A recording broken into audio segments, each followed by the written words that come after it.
Good morning and welcome. It's almost afternoon. It's 11:07 here in Columbus. That's where I am. Where are you? If you would, please put in the chat box. Let me know where you're coming in from. That would be great. And I can't tell you how important it is for us all to really get back to the vision alignment. So we've been gone for a little while, but we're coming back. And with vision alignment, we all understand how important it is to begin to understand how our vision needs to be aligned with our core beliefs, our core values, and our core strengths.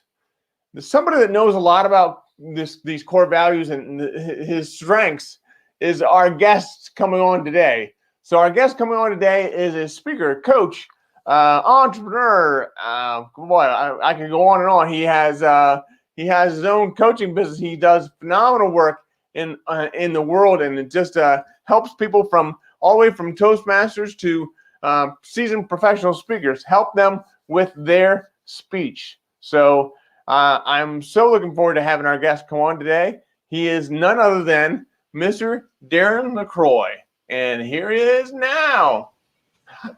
Hey, good morning, Darren. How are you this morning? I'm doing awesome. How are you? Glad to be back. Yeah, it's good to have you back.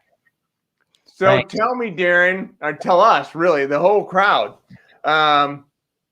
what do you have going on these days? Well, I always try to create new content once a year, and I came up with this idea that I was looking at what my students really needed and what everyone needed, what helped me follow my own crazy dream path. It's like, what was it? And when I look back, I decided to create a new keynote speech called 17 Minutes to Your Dream.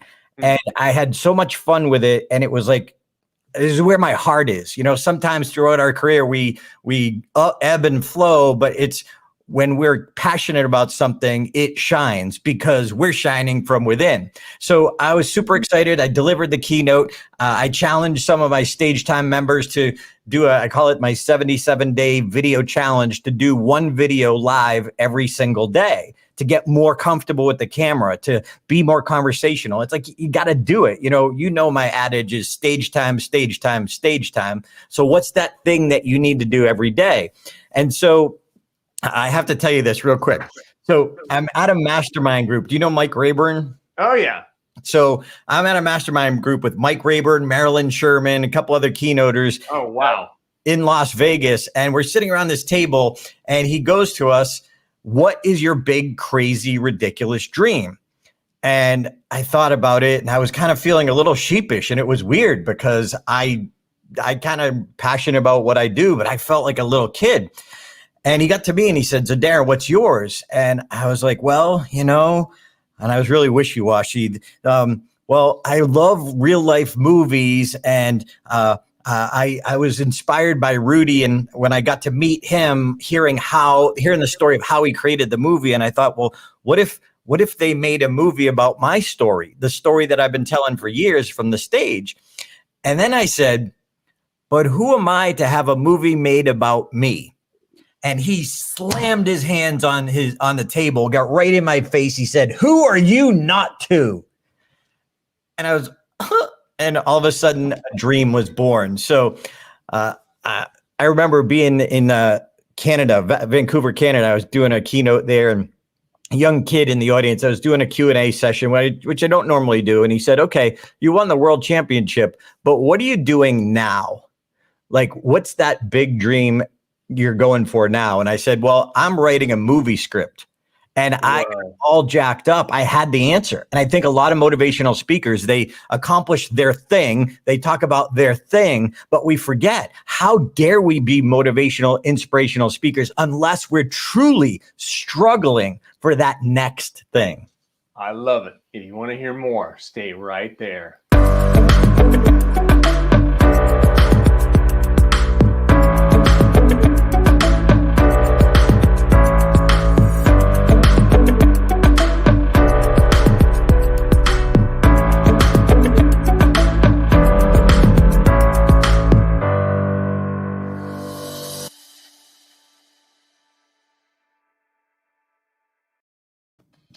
I love it. This is cool. So, how do you be an inspirational, motivational speaker for other people when you're not motivated yourself? Exactly. And I needed the wake up call. I needed the reminder, and I'm like, ah! And all these crazy things happened.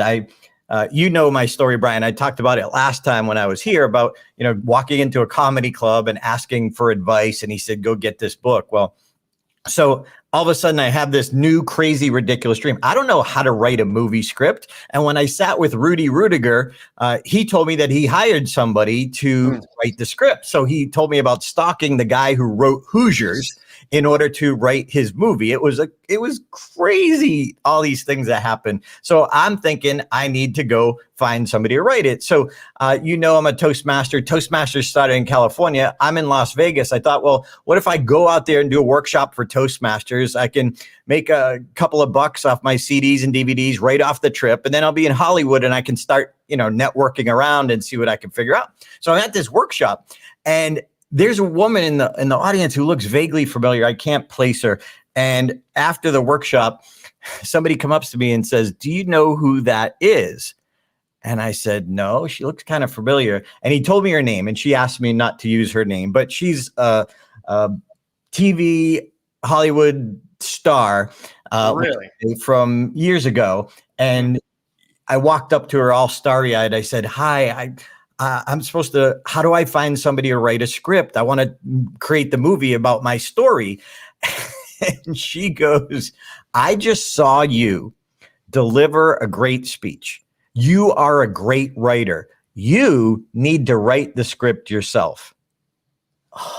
I'm like, oh. And she said, me and my husband, we produce movies for Hallmark Channel, and I read scripts every single day. The biggest problem with scripts is structure. I said, that's interesting, because that's the same thing in speaking. The biggest problem with presentations is structure. And she says, you need to go get this book by a man named Sid Field and she said, you've got to write the script good enough that you hit the structure points. And I'm like, write a script? Like, what does that look like? So I, just like last time, I went and got the book. Step one, go get the book. So you got a dream. Number one, go get the book. Whoever is in that world, they know what the book is. What's the right book? So anyway, so I come home, and our friend, Miss Patricia Fripp, about a month later, she calls me up. And for those of you listening, she's British. She's a mentor. She's amazing. I would not be the person or the speaker I am if it was not for her. And she says, Darren, some of my fellow my buddies are coming to town, to Vegas, and they're doing a screenwriting summit. Would you like to join me? I was like, what? Yeah, it's actually kind of good timing. I need to figure out how to write a script, which is so out of my comfort zone. And I said, who's coming? And she lists off all the names. I never heard of any one of them. And she said, oh, there's one more. His name is Sid Field. I'm like, you wrote the book? I wrote the book. Are you kidding? I'm there. I'm in the front row. And so I went to the 2-day event, and I dove in, and I was all in. And I got the screenwriting software. I didn't know that screenplays, scripts have to be in a certain format, a certain size font. And so you need special software for that. I know that, but I got the script. So I got everybody who was speaking. I bought everything. I'm reading, I'm listening to audios, and I'm starting to write my script. Now, this was 8 years ago. So honestly, it took me 7 years to write the script because I was just doing it on Sundays. It was just like my little do a couple hours on Sunday. And then Patricia Fripp strikes again. We're at one of our events together and she says this, and this is kind of the essence. I'm setting up the idea of 17 minutes. So she says, tell me what you say you want. Show me 1 week of your life, and you and I will both know if you'll ever achieve it. And I looked around. I'm like, I hope everybody caught that brilliance. Tell me what you say you want. Show me 1 week of your life, and you and I will both know if you'll ever achieve it. And then I was like, oh my gosh, it's taken me 7 years to write 80 script pages. This is just first draft. And a normal screenplay is about 120 pages. So I said 7 years to take. I'm like, oh my gosh, I needed to hear that. I said, that's it. Every day. And I went in the next few months, I finished the whole script. So I did 40 pages in like a couple months just because I was focused. I was making it happen every day. And so that was 2019. And I handed Mike Rayburn the very first copy of the script. I got a picture of it. And it was like this huge, cool thing. And then I realized, oh, now you got to sell it. Mm-hmm. How do I do that? I don't know. So for a lot of us, when we have dreams, if we don't know, congratulations, that's normal. No, it's a dream. It's not a task. It's not a goal checklist. It's a dream. Dreams are not convenient. You're not supposed to know how. That's what makes it a dream. So I realized one of the reasons, subconsciously, my imposter syndrome, I wasn't finishing the script because I was afraid to go out and get rejected, submitting it to people in Hollywood who I don't know. So it was my own self-sabotage. So I got on a mission, and then all of a sudden my business tanked and I just stopped. I let go of my dream. And if you know the story of Jonah and the whale from the Bible, Jonah was told, go to Nineveh. And he went the other way, ended up in the belly of a whale. And for 3 days, and then finally he repented and gave in and agreed to go to Nineveh, and the whale spit him out. And I think a lot of people like myself, have you been swallowed by the whale of self-doubt? Have you been swallowed by the whale of self-doubt? And I'm guilty. And so fast forward to January this year, my buddies were, all right, this is going to sound really bad, but my buddies, do you know Marvelous Mark? Mark Brown? No, Mark Camp. No. Okay, so he's a friend here. He's a little crazy, and he was doing a polar bear plunge. Okay, so January 1st, crazy, wacky people jump into the freezing water. Well, I live in Las Vegas, so it's not as traumatic. So not getting any sympathy. And I said, you know what? That doesn't work for me. But I said, you know what I'm going to do, though, is I'm going back to Nineveh. I'm going to dive all in to my dream again. I'm going to get rejected. I'm going to suck it up, buttercup. And if I'm truly a motivational speaker and I tell other people, you got to be willing to fail, I needed to be willing to fail. So I revisited this old philosophy I had that I kind of let go of. But what I did is I pulled out my cell phone every day and I put on my little timer, and I timed myself every day that I was going to focus for at least 17 minutes. At least 17 minutes every single day. Now, my goal is just to sit my butt down and go for an hour or two. But if I committed to an hour or two, it wouldn't happen. People say, you got to stand up and do something. And I say, no, you got to sit your butt down and do something. Mm-hmm. And so the 17 minutes. So if I do 17 minutes, I can be okay with that. Like if that's all I do, because what I realize is I need momentum. Everyone needs momentum if it's a big, crazy dream. So I have days where I have 2 hours. I have days where I have an hour. I have a day where I'm 35 minutes, but every single day. And here's the key. I have 2 accountability buddies that I take a screenshot of wherever I leave off and I send it to them. And I also started a spreadsheet because I'm a numbers geek of how many minutes I do each day and what I did that day. And I went back and I looked at it in January. I'll just give you a quick example. In January, you ever seen, Brian, the movie Soul Surfer? No. So Soul Surfer, I don't know if you remember the story of the young surfer who got her arm bit off by a shark. Yeah. So it's a major motion picture. And so it's something that is like an inspirational, motivational, true life story like mine. And so I had studied in my 7 years of preparing, I had studied, they call them antecedents. These are all the movies that are like yours. Of course, they're all different, but it's like the same genre, same style, same, mine's a biopic. It's a biography picture. So Soul Surfer was one of the ones I was studying. So I captured all of the people the director, the movie company, because I'm going to have to somehow figure out a way to reach out to all of them. So it was, I think, January 18th, set my little timer, sat down. I was like, okay, I was looking at my notes from before and I said, what, okay, Soul Surfer, who made that? I didn't remember. So I jumped on IMDb, the International Movie Database, and I looked it up. Anyone can do it. Looked it up and boom, sure enough, there's Soul Surfer. And it was Sean McNamara is the guy who directed that.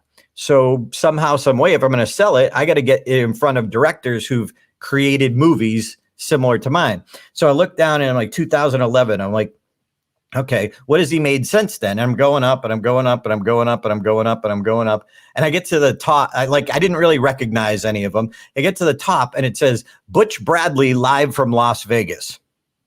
Now, Eric, I see the Eric promo up there. So Brian, I go out of my mind. Butch Bradley is a friend of mine. No. Created a live comedy show that's now on Amazon Prime, Butch Bradley live from Las Vegas, and Sean McNamara had directed it. And he used to open for me in my early days of stand-up comedy. I'm like, what? So I instantly call him up. I'm like, Butch, do you know Sean McNamara? Because I knew of the special, but at the time I didn't know Sean McNamara had created it. And so anyway, so he connected me to the guy and kind of opened the door. So I sent the script to him. Now, I haven't heard anything, but I get that that's how it goes. But here's my point, Brian. If we do 17 minutes at least every day, we don't know which minutes will matter. We don't know which minutes will matter. And that's critical. Like, we don't know where the breakthrough is going to come. It's going to be plateau, breakthrough. And so that's why I did this philosophy, and I encouraged some of my members to do one video a day. Just do one video a day. Now, they're speakers trying to be better speakers, but coming back to whatever your dream is, what if you did 17 minutes a day? You would build momentum, confidence, belief. And the biggest idea is what I call the underdog effect. When you are committed, when you go all in, okay, we've heard of artificial intelligence. We've heard of emotional intelligence. Well, I'm talking about all in intelligence.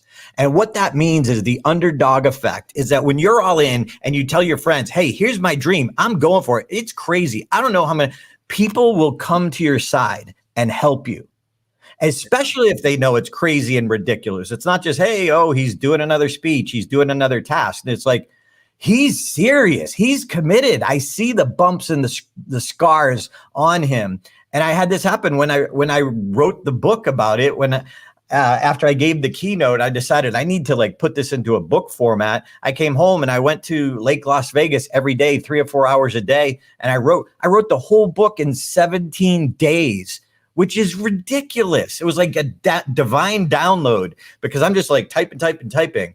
But my point is, anyone who has a dream, we got to commit to it. But when you go all in, unexpected people will come to your side.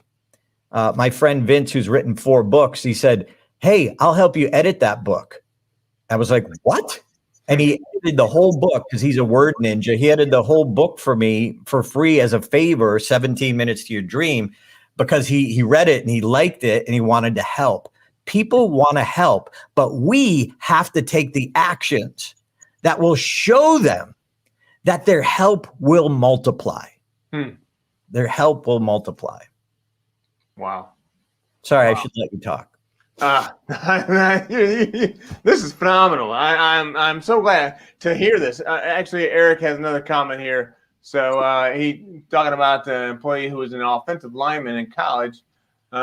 Used to always talk about the burst you need on each play. You don't need to be running a marathon, just a burst. Amen. So, amen. Yeah. Well, that's cool. Sure. Eric, thanks for your comments. And anybody else that's on, please, any comments you have, any questions, if you would, let us know where you're coming in from. If you're listening live, put a hashtag live. If you're listening on replay, put a hashtag replay. So thank you for that. And share this video out as well, please. I would appreciate that. Yes, and yes, Darren is on fire. Thank you, Eric. I appreciate it. Well, that's great. So it's 17. Why 17?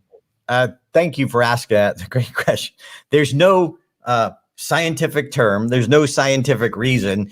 When I was in high school, I was on the bench all the time. I wanted to be in the game, but I never was really doing what it took. I wasn't having the commitment. So I watched my friends play. I only got to play, Brian, I don't know if you know anyone like this. I only got to play if our team was way ahead or way behind. That's the only way Darren got in the game. And so summer between my junior and senior year, I was like, enough is enough. And I went all in.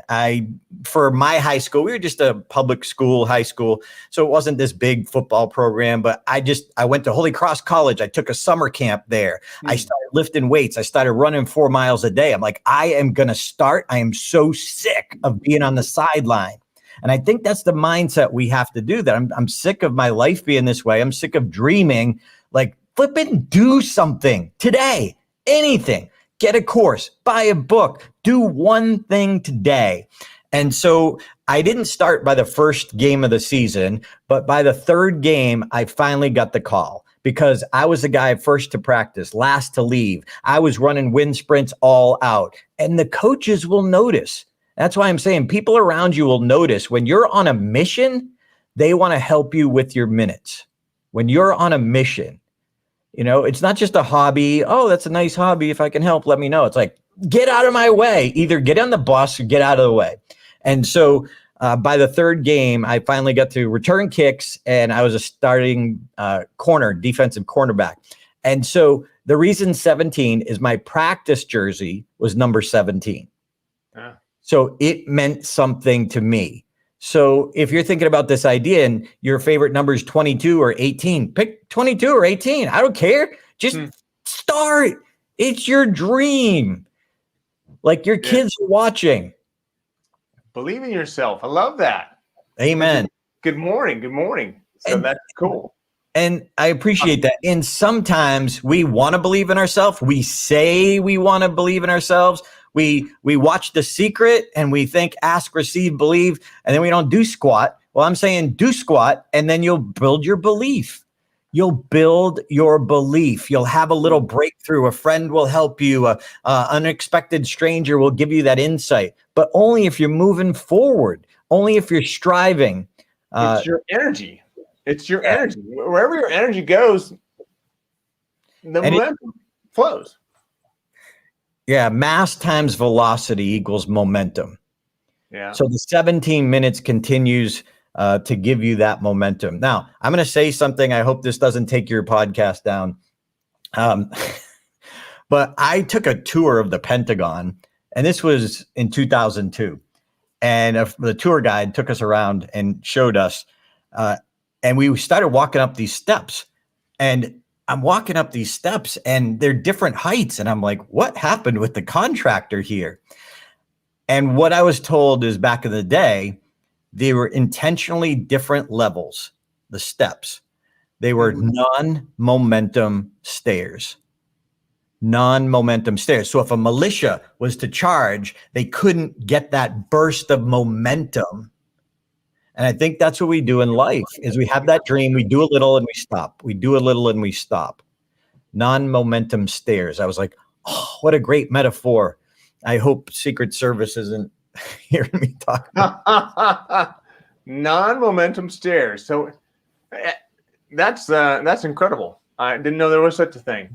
I didn't either, but it makes sense. And I think we do that to ourselves. And that's why 17 minutes to your day. Look, I have not sold the script to Hollywood. I'm updating the website so I can post what I do every day. But I do a Facebook Live every day, hashtag 17 minutes to your dream. And I'm posting people. Here's what I'm doing. Good morning, Mark. How are you this morning? Good to see you. And there's back in Believe in Yourself. I love that name. So that's cool. Yeah, your energy, my energy flows anywhere where relationships are being served, and for those that inspire, with those that inspire, and whose mission resonates with my own. That's good. Yeah, and there's a really cool side effect, Brian, that happened. My accountability buddies, I just asked them. They don't have to say anything or do anything, but we got to be careful who we tell at first until we gain momentum. We got to be really careful and just tell those people that we know will keep us accountable and encourage us. And so a side effect was I inspired my accountability buddies, my consistency. Yeah. So all they had to do is be willing to accept it. They didn't have to respond or reply or anything. And I just needed to be accountable to someone else. Otherwise, I might make an excuse. So I didn't see it coming, but the side effect was they said they were inspired and just got them to want to help me more and do their own daily minutes. Yeah, that's awesome. So why do you think it's important not to tell everybody right away? Well, at the beginning, your dream is fragile. So somebody can, a close friend, those people who are well-meaning and seemingly love us, at the very beginning, it's so fragile that they can just squash it out with one comment. And then they're going to come to you and the next holiday party. So how's that big dream coming? And they're trying to be playful, but they're really demotivating. And unless we can take that naysayer, so I just refer to them as naysayers. I had one in my family. I take that naysayer and I got to prove them wrong. That naysayer is a test to see how serious you are. If the naysayer can talk you out of it, then you ain't that serious. You are the CEO of your dream. You can delegate a lot of things, but not a dream. You can have people help you, but you're still the CEO. You're the decision maker. So at the beginning, you got to be careful who you open it up to. Once you got momentum and you feel like I could take, Aunt Harriet, digging me at the barbecue. If you really feel confident that you can take it, then absolutely. If you have concerns, talk to your accountability buddies. Say, hey, I'm going to tell Aunt Harriet about this, but, check with me tomorrow. Make sure I keep moving. Whatever you need to do. Look, you have insecurities. We all have them, but what are you going to do with them? And it's just a proven path to just make some momentum, and that's going to lead you to the breakthroughs. Yeah. So someone else that there are dream stealers out there, but usually it is someone close that does not. Oh, that does just without. Oh, yeah, intending to. Right. Sorry, it's a little slower for me to read. But thank you. I'll read them. Dream stealers. That's definitely an important part of this. How do you form or become a part of a mastermind? Ask. Ask around. They're out there. You could be the leader and start forming it, but be careful who you invite to a mastermind, because just like those dream stealers, you have one negative Nelly at the mastermind and it's going to poison the whole thing. What I'd suggest is go get Napoleon Hill's book, Think and Grow Rich. He has a whole section on there on masterminds and kind of lays out the plan for you. So ask the people. They don't have to be from all these same industries. So like the problem with getting 10 speakers together is all the 10 speakers grew up in the same industry and have similar backgrounds and heard similar things. And sometimes that's not good.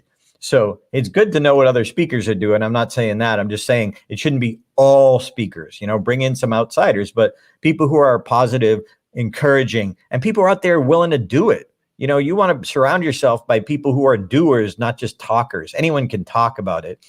Anyone can be a perpetual student. I have people come to some of my workshops again and again and again, and I'm like, okay, now go do something. You can't come to another workshop until you get out there. I understand it, though. We have insecurities. Everybody's at their own place. But look, it's your dream. And we've all heard Les Brown tell the amazing metaphor that, your dreams are going to show up on your deathbed. Say, hey, we came to you. We came to you to give us life. And it's just such a brilliant metaphor. And so I'm just trying to help gain momentum before I get to my deathbed. Yeah, that's great. I mean, you've given us so much good information. I'm very appreciative of everything. This is phenomenal. So we're not done talking yet, but how can people find your book when it comes out? Yeah, right now, as of July 1st, it's not out yet. It's not going to be released until September. So you asked me, we just kind of had a conversation. I'm like, yeah, I'd love to talk about it. This is the first interview I've done. Very first on July 1st, 2021. And anyway, it comes out in September. If you want to get a message when it comes out, in case it comes out early, just go to 17minutstoyourdream.com. I have a little video of a keynote that I did, a virtual keynote. You can check it out, which I've talked about some of it here, right? Posted on the page. And then you can see the interviews I did with people who took my 77-day challenge. So I say, do 17 minutes a day for 77 days and see if you're not different, who you are, who you think, different in 77 days. And then after 77 days, make your own choice. You're the CEO. You can stop, but commit to yourself at least 77 days. So I sat down with people who literally went through the 77-day challenge, my students, and I asked them, what did it mean to you? Why did 77 days? And some of them said, look, if I stopped at day 30, I would not have had the breakthroughs I had. And so many of them, they got unexpected bonuses because they committed. So those interviews are all there. You don't have to put in your email to watch anything. Just put in your email if you want a notification when the book comes out. Okay. I will definitely do that. Hopefully the other listeners online will do the same. So why don't you read that for me? Yes, it's a challenge when most of what I do is intangible, but those who are the intended person, they do know that something happened that was uplifting in some way. And I apologize, I'm dyslexic, so I suck at reading. Ironically, I got one eye. You don't see well. Yeah, that's all right. Yeah, I know. It's a story. It's all a part of the story, though. So Amen. Very cool. So tell me, who is the book written for? It's written for the dreamer who still has that 8-year-old dream inside of you, that little kid inside of you who, if you're watching this, you know that dream you had when you were young that you think about, but you maybe don't even want to tell anybody about. I wrote it for you. I wrote it for the person who really wants to transform who they are, what they get, what their life looks like, what they get to do for a living. I still have to run a business, my business, and pay my bills full time. So what a perfect thing where I'm learning, how to reach out to Hollywood. And I've never done this before. I don't know how to do this. It is not in my lane. That is what I believe is the encouraging part. When I called up that the movie star that I had met, I still have her business card on my desk since the day I met her. And I called her up. So I started my 17 minutes. I called her up and I said, hey, this is Darren LaCroix. I don't know if you remember me. And I explained the situation. She goes, of course I remember you. I was like, you do? And I walked into my assistant's office and I, had her name on my phone. I was like a little kid. And anyway, I explained that, I did what she told me to do. I got the book, I finished the script, and she told me if I finished it, she would read it. That was motivation. And I told her about the Sid Field story that, a month later, I got to go sit at the feet of the master, Sid Field, and some of his friends, and Michael Haig. And she goes, you what? She goes, you didn't just go get the book, then you went and met the guy? She goes, you're going to figure this out. And honestly, doing Facebook Lives that I've been doing, I've had people who are friends of mine who said, hey, I know somebody in Hollywood. And our friend Holly Duckworth, you know Holly? No. Okay, Holly Duckworth, another NSAer from Denver. She's awesome. And I just kind of reached out to her because I had her on my list that I talked to her before, because she knew the person who produced a big famous movie. I won't mention what it was. And so she reached out to him and never heard back. But she goes, oh, but I know this documentary person. He's in Hollywood. He does big documentaries, and he might be willing to talk to you. And I was like, hey, anybody with real on the ground experience, we've got to be careful who we get that, we need motivation, inspiration from everybody, but the actual tactical things that we do needs to come from someone who's been there and done that. So I talked to this producer guy, did a Zoom call. I couldn't believe he would just like give me 30 minutes and we sat there and I asked him questions and I was super respectful and he appreciated it. I sent him a, edible arrangement after as a thank you and one of my books because he was working on something that I would help him with. And I was just really appreciative. And he said, well, look, when screenwriters, if you're going to get it in the hands of some big Hollywood producer, first it's got to be read by the readers, the script readers. They have like a team of people who just that's all they do is read scripts, and if they like it, they pass it forward. The gatekeeper. I get it. And he said the challenge is, he looked at it. He said you need more emotion and conflict right up front. And so I rewrote the first scene, and I was like, ooh, that is much better. So I'm constantly tweaking. I'm on version 17 of the movie script right now. But I finally, I sent it out to people and then I realized I'm dyslexic. I should probably have an editor look at it. So I hired somebody to fix all the grammar and commas. She added like 342 commas. I was like, and I sent that out to big people. Oh, crap. But hey, lesson learned. I should have known that. Okay, lesson learned. Now I did it right. And now I'm getting out a better, cleaner version. Because who's going to take so this movie star that I mentioned earlier, she said, it's got to be, my first version was 136 pages. She said, it's got to be less than 120 or they won't even look at it. And I was like, well, what does the length mean? Because if you don't know the rules of 120 pages or less, they're not even going to bother. And I was thinking about it, like, I'm going to get rejected because I didn't follow the formula. Look, when you're,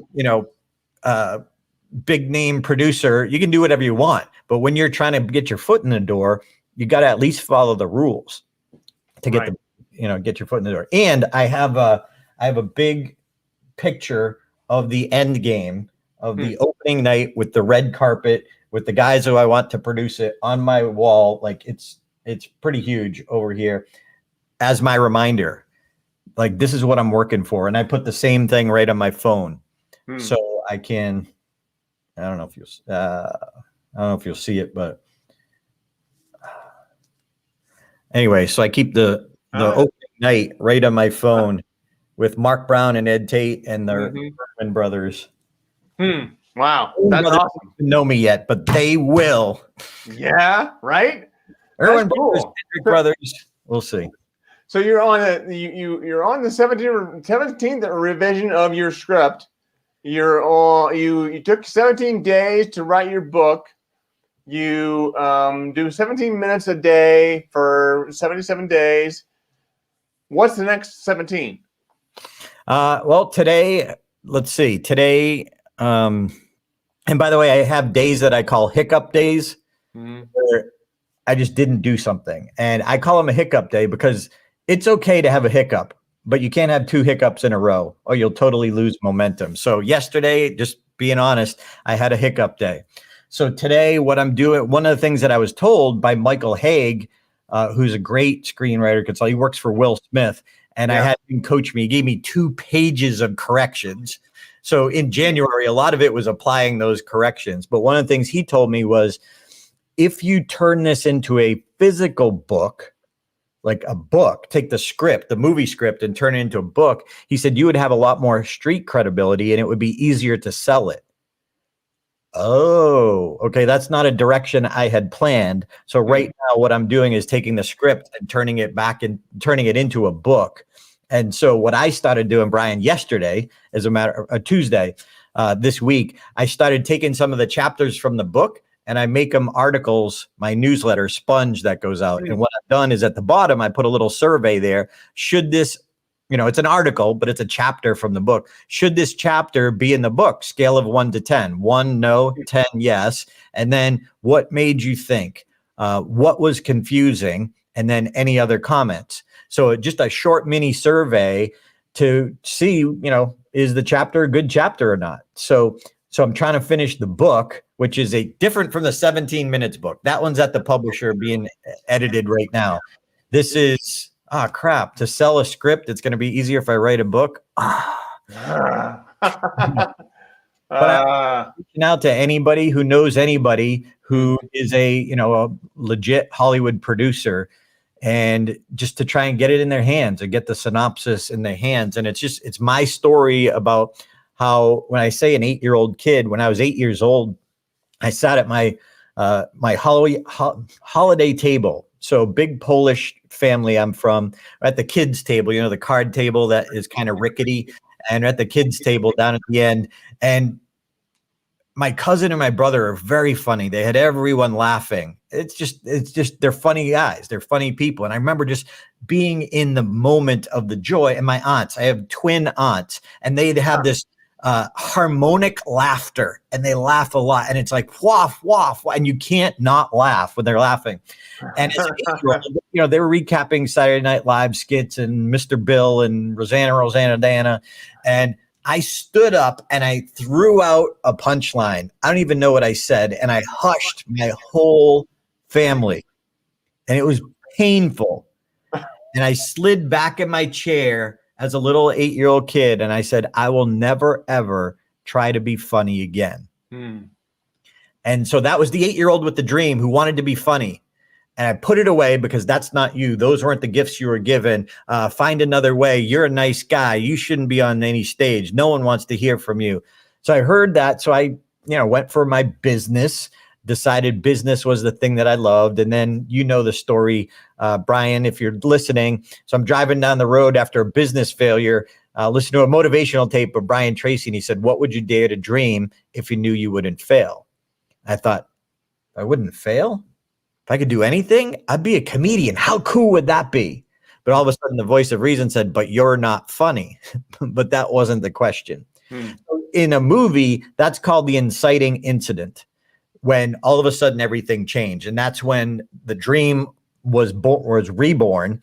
And that's when I went to a comedy club, asked for advice. And my whole goal was to just do it once. And then I was never going to worry about it again, because that's not who I was. And I got one laugh by accident. And I said, I'm going to figure this out.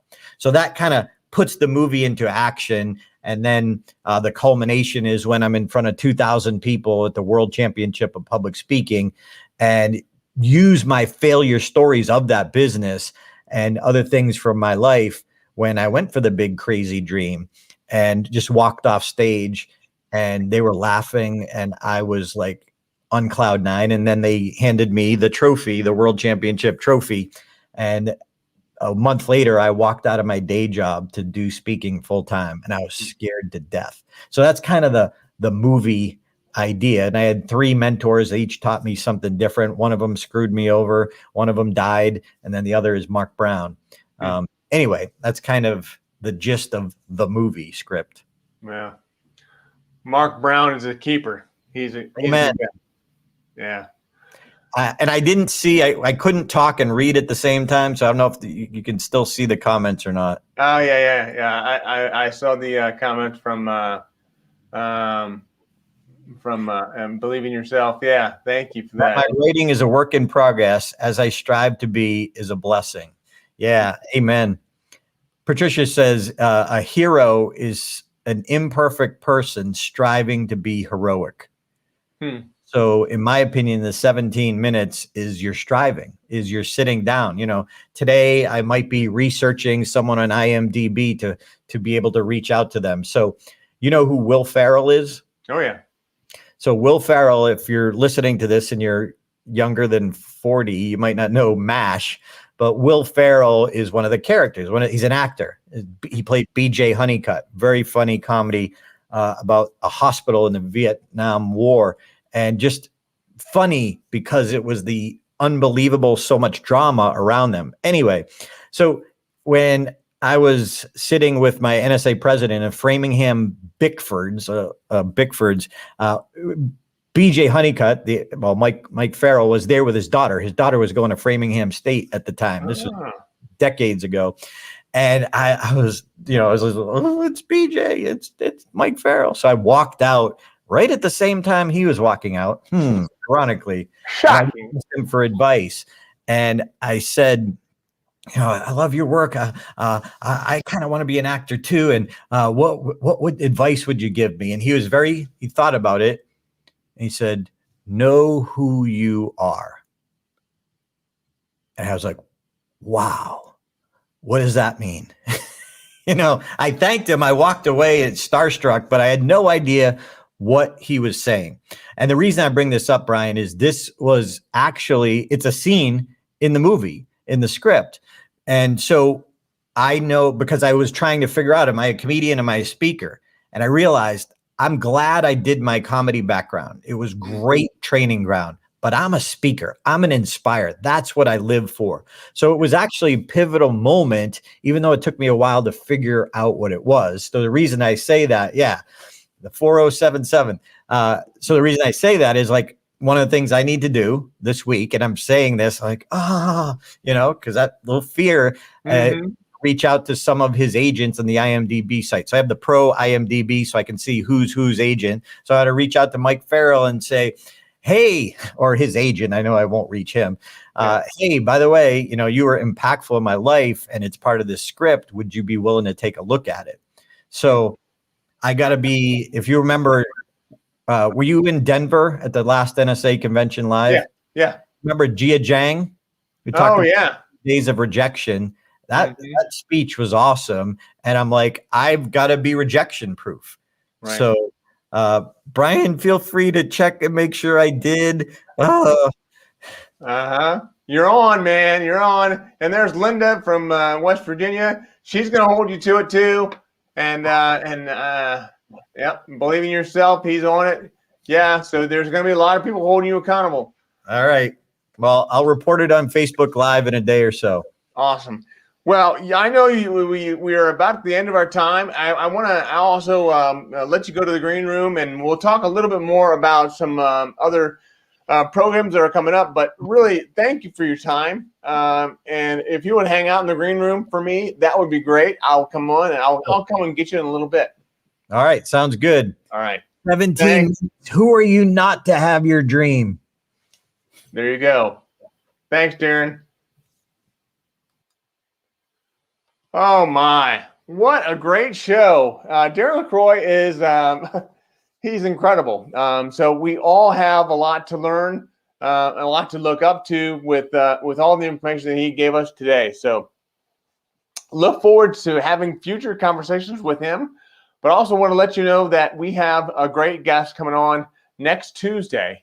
It will be none other than Nido Qubein. So Nido Qubein is, he's the president for Elon University. Really an incredible humanitarian, I guess would be the right way to say it.